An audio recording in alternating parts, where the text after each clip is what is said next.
Hello बच्चों, कैसे हो और कैसी चल रही है आप लोगों की प्रिपरेशन। तो हम अपनी इसी री प्लान में आज कंटिन्यू करने वाले हैं एनिमल किंगडम को, जिसमें हमने कल एनिमल किंगडम के सबसे पहले तो बेसिस पढ़े थे। उसके बाद में हम लोगों ने देखा था पोरीफेरा, सिलेंट्रेटा और हमने देखा था निडेरियंस के बारे में।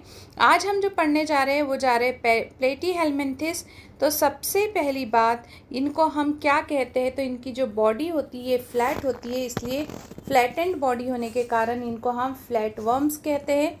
हैबिटाट कहाँ रहना पसंद करते हैं, तो ये मोस्टली जो होते हैं एंडोपैरासाइट होते हैं। सारे एनिमल्स के अंदर भी रह सकते हैं और स्पेशली ह्यूमन बींग्स के अंदर होते हैं। सिमिट्री कैसी होती है, तो बायलेटरल सिमिट्री होती है। सबसे फर्स्ट टाइम बायलेटरल सिमिट्री हमने किस में देखी थी, तो वो हमने प्लेटीहेल्मिन्थिस में देखी थी।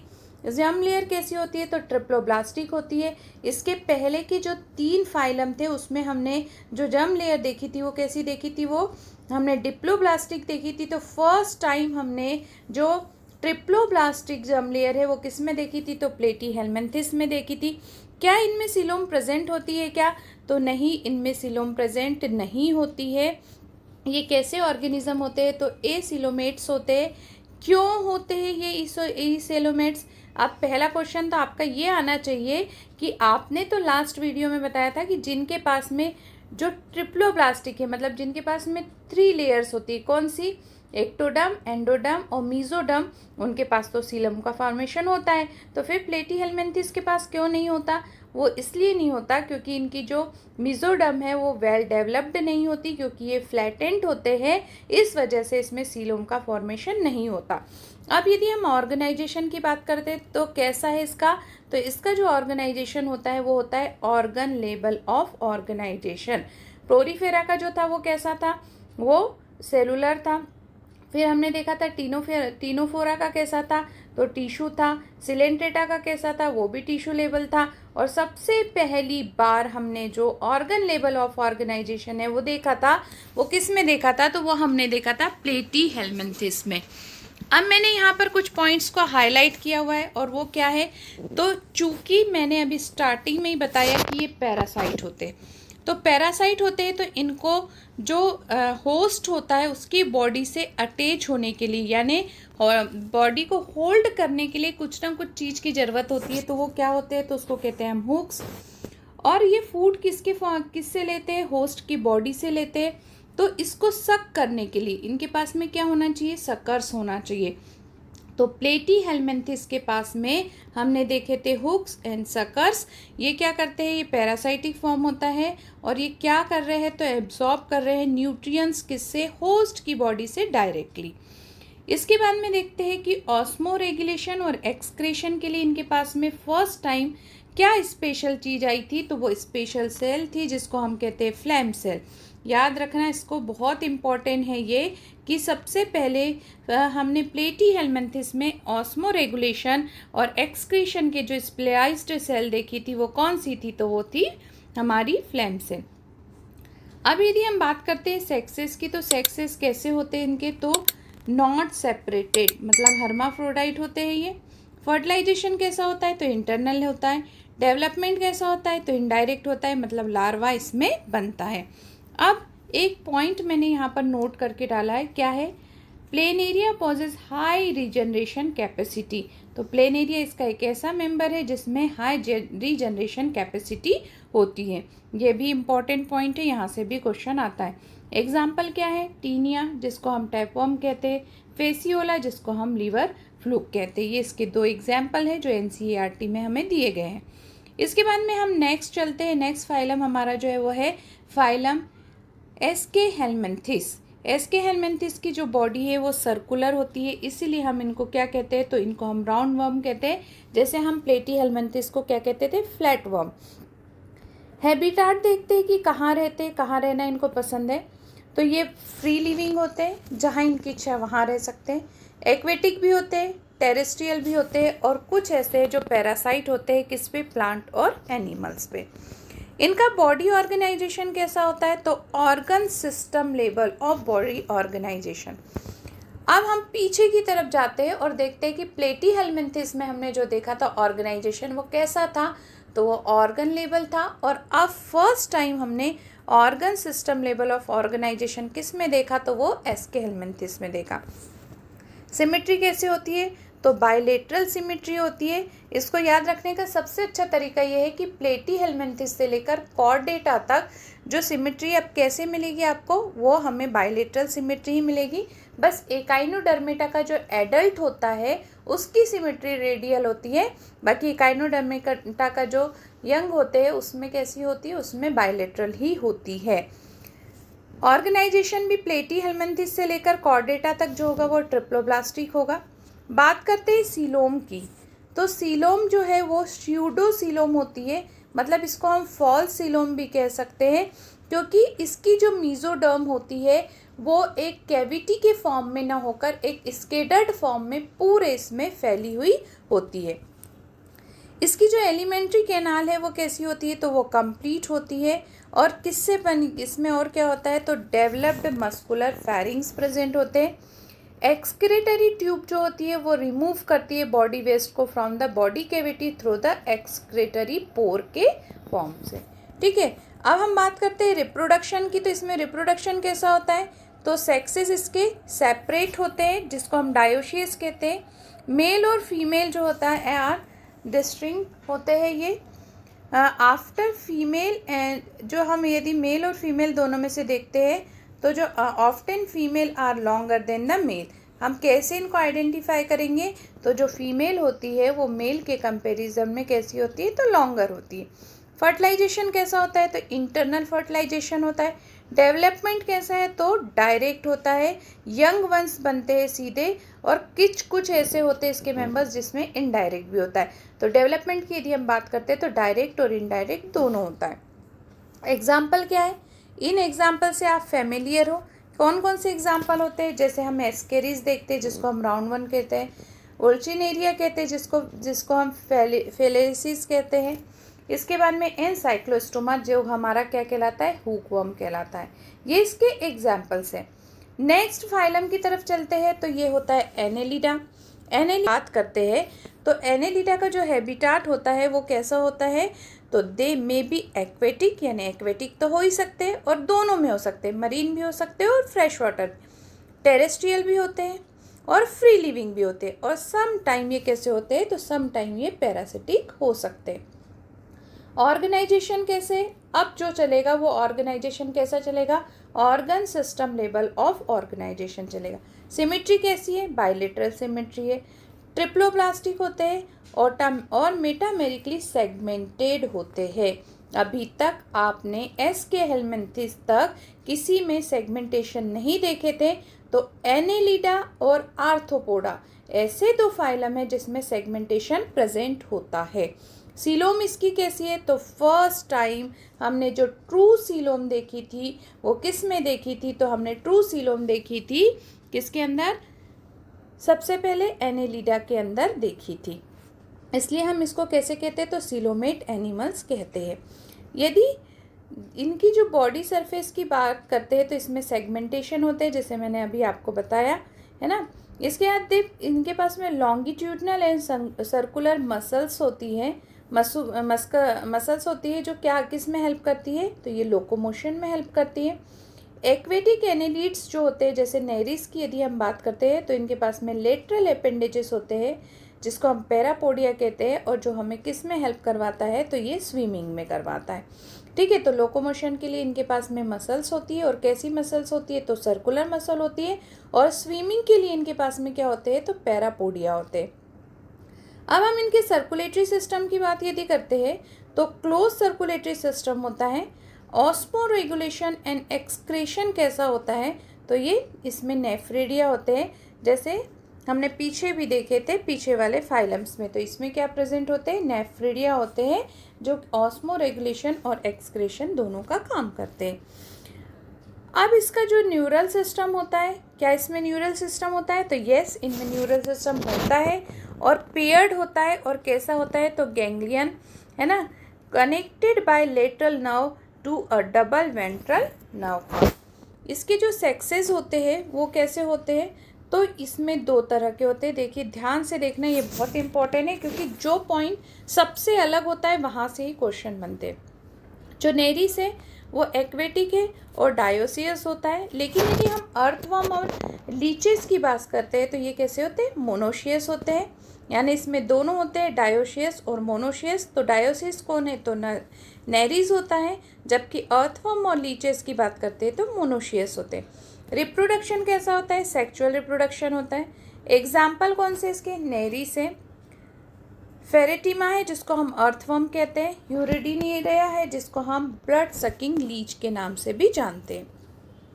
हम नेक्स्ट फाइलम की तरफ चलते हैं हमारे। तो हमारा जो नेक्स्ट फाइलम है वो है हमारा आर्थ्रोपोडा। और आर्थ्रोपोडा जो है इसको कहा जाता है क्या, इसको कहा जाता है largest phylum of the animal kingdom. तो largest phylum of the animal kingdom यदि हमसे कोई पूछता है तो हम किसके बारे में बताएंगे, आर्थ्रोपोडा के बारे में। इसमें किसको इंक्लूड किया जाता है, तो ऑल इंसेक्ट, जितने भी इंसेक्ट आपकी तरफ चारों तरफ दिखते हैं उनको हम क्या कहते हैं, वो आर्थ्रोपोडा में ही रखे गए हैं। यानी 2/3 of all named species on the earth are Arthropoda. अब हम ऑर्गेनाइजेशन की बात करते हैं तो कैसा होगा, organ system level of organization होगा।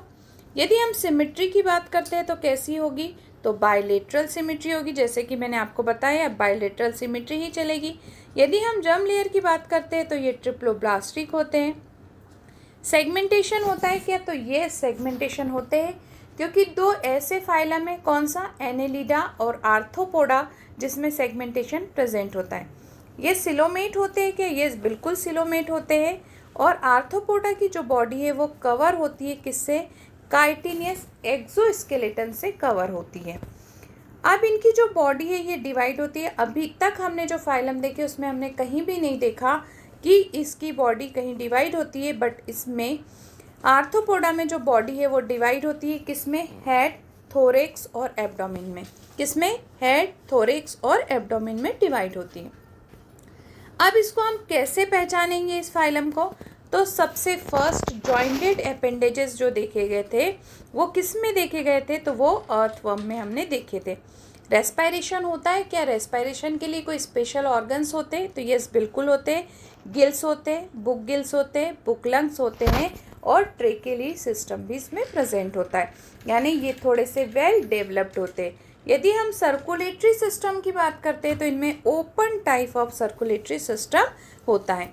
क्या सेंसरी ऑर्गन्स होते हैं, तो यस बिल्कुल होते हैं। हमने देखा है कि यदि हम किसके पास में, कॉकरोचेस जो होते हैं हमारे पास, यदि हम थोड़ा सा भी वहाँ पर किसी भी तरह का कोई मूवमेंट करते हैं तो वो तुरंत भाग जाते हैं, इसका मतलब वो सेंस कर सकते हैं। तो सेंसरी ऑर्गन में इनके पास क्या होते हैं, तो इनके पास में एंटीनास होते हैं और आइज़ होती है। और आइज़ कैसी होती है, तो कंपाउंड और सिंपल दोनों हो सकती है। और स्टेटोसिस्ट होते हैं और बैलेंस, इसको हम क्या कहते हैं, balancing organ are present. Excretion कैसा होता है, तो मेलपीजियन ट्यूब्यूल्स के फॉर्म में किससे होता है, इनमें मेलपीजियन ट्यूब्यूल्स होती है जिससे क्या करते हैं, वो एक्सक्रीशन का काम करते हैं। मोस्टली कैसे होते हैं, तो डायोशियस होते हैं। फर्टिलाइजेशन कैसा होता है, तो इंटरनल होता है। और ये मोस्ट ऑफ दिस के जो मेंबर्स है वो कैसे होते हैं, तो वो ओवीपेरस होते हैं। अभी तक हमने ओवीपेरस किसी में भी नहीं देखा था, फर्स्ट टाइम हमने ओवीपेरस जो देखा है उसमें किस में देखा है, तो वो हमने आर्थ्रोपोडा में देखा है।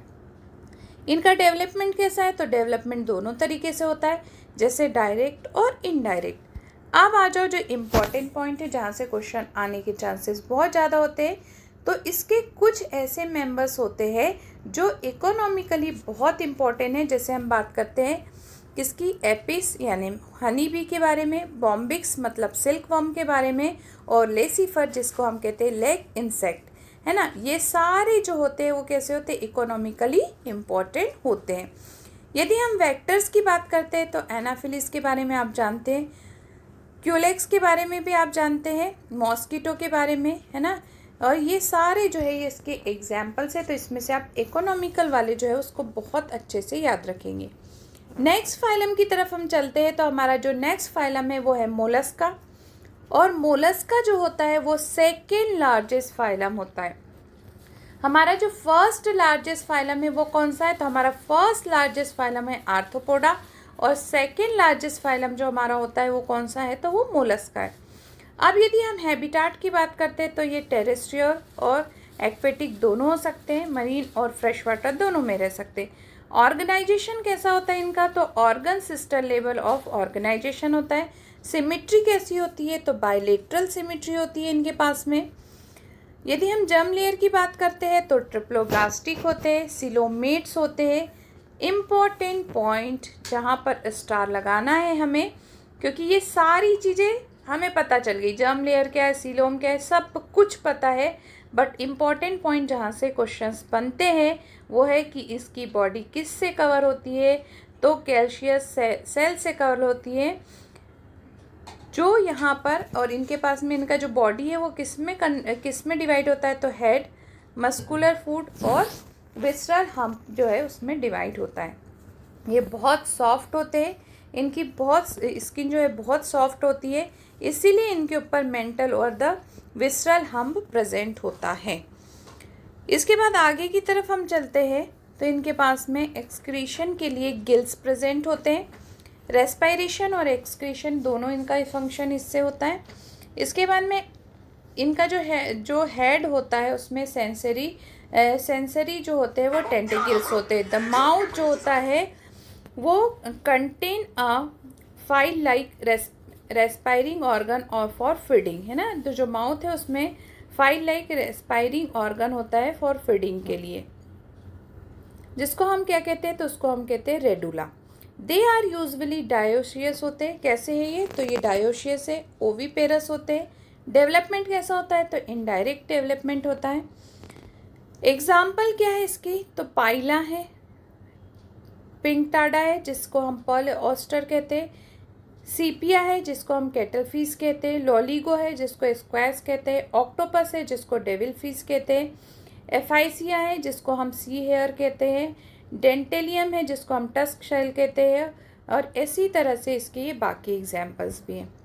अब हम नेक्स्ट हमारी फाइलम की तरफ चलते हैं, इकाइनोडर्मेटा। इकाइनोडर्मेटा जो होता है ये एंडोस्केलेटन और कैल्सियस इसके पास में ओसिकल्स होते हैं, and hence the name Echinodermata. Habitat इसका कैसे होते हैं, ऑल आर मरीन होते हैं। ऑर्गेनाइजेशन की बात करते हैं तो organ system level of organization होता है। इसके जो एडल्ट होते हैं इनमें रेडियल सिमिट्री होती है, जबकि इनका जो लार्वा होता है इसमें बायलेटरल सिमिट्री होती है। इम्पॉर्टेंट पॉइंट है, ऐसा किसी में भी नहीं होता, किसी भी फाइलम में। ये केवल ऐसा एक सिंगल फाइलम है जिसका एडल्ट जो है उसमें बायलेटरल सिमिट्री होती है, और इसका जो लार्वा होता है उसमें, सॉरी मैंने उल्टा बोल दिया, इसके जो एडल्ट है उसमें कैसी होती है, रेडियल सिमिट्री होती है, और इसका जो लार्वा होता है उसमें बायलेटरल सिमिट्री होती है। इसकी जर्म लेयर कैसी होती है, तो ट्रिप्लोब्लास्टिक जर्म लेयर होती है। सिलोमेट तो ये होते ही होते हैं, सिलोम इसके पास प्रेजेंट होती है। ये कंप्लीट इनके पास में डाइजेस्टिव सिस्टम होता है। Mouth on the lower side में इनका माउथ होता है, और अपर साइड में इनका एनस होता है। यानी कि जो हम यदि बात करें तो वेंट्रल साइड में इसका जो है वो माउथ होता है, और डॉर्सल साइड में इसका एनस होता है। अब मैंने यहाँ पर हाईलाइट करके रखा हुआ है, the most distinguished feature of the Echinodermata is the presence of water vascular system which help in the locomotion, capture and transfer of food and the respiration। तो इनके पास में क्या है, वाटर वेस्कुलर सिस्टम है। ऐसे ही हमने कुछ तो भी पढ़ा होगा, याद करो जरा, पोरीफेरा में हमने क्या पढ़ा था, वाटर कैनाल सिस्टम। तो इन दोनों में कंफ्यूजन बिल्कुल क्रिएट नहीं करना है। पोरीफेरा में जो होता है वो होता है वाटर कैनाल सिस्टम, और इनके पास में जो होता है वो होता है वाटर वेस्कुलर सिस्टम। ठीक है, उसमें भी उसका फंक्शन वही है, फूड को लेना और एक्सक्रीशन में हेल्प करना, और यहाँ पर भी ये फूड को कैप्चर कर रहा है, ट्रांसपोर्ट कर रहा है, और रेस्पायरेशन भी कर रहा है। एक्सक्रीटरी सिस्टम इसके पास में एब्सेंट होता है। यदि हम सेक्सेस की बात करते हैं तो जो सेक्सेस है वो सेपरेट होते हैं, मेल और फीमेल आपको अलग अलग दिखाई देंगे। सेक्सुअल रिप्रोडक्शन होता है इसमें, फर्टिलाइजेशन इनका एक्सटर्नल होता है। ये जो डेवलपमेंट है इसका इनडायरेक्ट होता है और फ्री स्वीमिंग लार्वा इसमें जो है बनते हैं। ये इसके एग्जाम्पल्स है। एग्जाम्पल्स को बहुत अच्छे से लर्न करना है। एक चार्ट बना लो तो बढ़िया सा, और उस चार्ट से आप सारे एग्जाम्पल उसके कैरेक्टर्स को लर्न करो। तो आज हमने जो फाइलम कहाँ तक ख़त्म कर लिया, तो हमने इकाइनोडर्मिटा तक ख़त्म कर लिया। हमारा लास्ट फाइलम जो नॉन कॉर्ड, देखिए जो हेमिकॉर्डेटा है इसको पहले हम रखते थे नॉन कॉर्डेट्स में, बट अभी इसको ना तो नॉन कॉर्डेट्स में रखा गया है और ना ही कॉर्डेट में रखा गया है। तो ये इन दोनों के बीच का लिंक है। किन दोनों के बीच का लिंक है? तो नॉन कॉर्डेट्स और कॉर्डेट्स के बीच में जो है हेमिकॉर्डेटा, इन दोनों के बीच का लिंक होता है। ऐसा क्यों है? क्योंकि इसके कुछ कैरेक्टर जो है वो कॉर्डेट से मिलते हैं और कुछ कैरेक्टर जो है वो नॉन कॉर्डेट से। तो कल हम पढ़ेंगे हमारा लास्ट फाइलम कौन सा? हेमिकॉर्डेटा, किसमें? जो नॉन कॉर्डेट में भी नहीं आता है और कॉर्डेट में। और उसके बाद में हम इम्पोर्टेंट वाला चालू करेंगे जो हमारा है कॉर्डेटा। इस बार भी आपको यदि पता होगा, आपने अभी जो क्वेश्चन पेपर देखा होगा उसमें आपको एनिमल किंगडम से 4 क्वेश्चंस मिले थे। 4 मतलब कितने नंबर के? 16 मार्क्स के थे। तो इसको बहुत अच्छे से रिवाइज करना है। हमें एक बार फिर से टाइम मिल गया है, तो क्या करना है? सबसे पहले तो इसके एग्जाम्पल्स लर्न करने हैं, क्योंकि आपने पेपर में देखा होगा आपको जो मैच करने के लिए आया था सारे इसके एग्जाम्पल्स थे। इसके कैरेक्टर पे से कोई भी आपको सिंगल क्वेश्चन नहीं मिला था, साथ ही ना इसके हम फाइलम पे से मिला था। जितने भी क्वेश्चंस थे वो सारे एग्जाम्पल से बने थे। एक बढ़िया सा चार्ट बनाइए। अभी आपके पास में टाइम है, डेली 10 से 15 मिनट आप इस चार्ट को पढ़िए, तो आपके इसके एग्जाम्पल्स बहुत अच्छे से याद हो जाएंगे। तो इसी तरह अब हम मिलेंगे नेक्स्ट वीडियो में। कल मिलेंगे हम एनिमल किंगडम के लास्ट वीडियो में, और इसमें हम पढ़ेंगे कॉर्डेटा। तो इसी तरह से आप ये वीडियोस को देखते रहिए, अपने कॉन्सेप्ट को क्लियर कीजिए, और चैनल को लाइक और सब्सक्राइब करना बिल्कुल भी ना भूलें। Thank you.